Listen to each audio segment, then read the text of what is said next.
இந்த வீடியோக்குள்ள போறதுக்கு முன்னாடி நம்ம சேனலை சப்ஸ்கிரைப் பண்ணாதவங்க சப்ஸ்கிரைப் பண்ணிடுங்க, பக்கத்துல இருக்க பெல் பட்டனையும் கிளிக் பண்ணிக்கோங்க.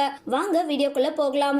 80கள் காலகட்டத்தில் தமிழ் மற்றும் தெலுங்கு சினிமாக்கள்ல கொடி கட்டி பறந்தவங்க தான் நடிகை பானுப்பிரியா. இவங்க தமிழ், தெலுங்கு, மலையாளம், கன்னடம் அப்படின்னு பல மொழிகள்ல நடிச்சுட்டு வந்தாங்க. அதே போல இவங்களோட நடிக்க பல முன்னணி நடிகர்கள் போட்டி போடுவாங்க. தமிழ்ல முன்னணி நடிகர்களான சத்யராஜ், சிவகுமார், கார்த்திக், விஜயகாந்த்னு எல்லாரோடையும் திரைப்படத்திலையும் இவங்க நடிச்சிருக்காங்க. அதே மாதிரி சினிமாவை தாண்டி தொலைக்காட்சி தொடர்கள்லையும் இவங்க நடிச்சிருக்காங்க. இப்படி கொடி கட்டி பறந்த பானுப்பிரியா கடைசி நேரத்துல ரொம்பவே கஷ்டப்பட்ட கதையும் இருக்கு. கோடிக்கணக்கில் பணத்தை பார்த்த இந்த நடிகை துரோகத்தால துவண்டு தன்னுடைய வீடு, வாசல் போன்றவற்றை இழந்து நடுத்தெருவுக்கு வந்த நிகழ்வும் இருக்கு. நடிகை பானுப்பிரியா படங்கள்ல நடிச்சு ஏகப்பட்ட பணத்தை சம்பாதிச்சதும் அதை ரியல் எஸ்டேட் சொந்த படம் அப்படின்னு இழந்துட்டாங்க.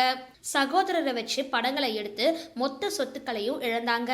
பெரும்பாலான நடிகைகள் உச்சத்துல இருக்கும் பொழுது தங்களுக்கு எவ்வளவு பணம் வருது, எவ்வளவு செலவாகுது அப்படின்றத தெரிஞ்சு வச்சுக்க மாட்டாங்க. அப்படிதான் பானுப்பிரியாவும் இருந்திருக்காங்க. சரி, இந்த வீடியோ பத்தின உங்களோட கருத்துக்களை கீழே கமெண்ட் பாக்ஸ்ல போஸ்ட் பண்ணுங்க. வீடியோ பிடிச்சிருந்தா லைக் பண்ணுங்க, ஷேர் பண்ணுங்க, மறக்காம டிபி காபி சேனலை சப்ஸ்கிரைப் பண்ணுங்க.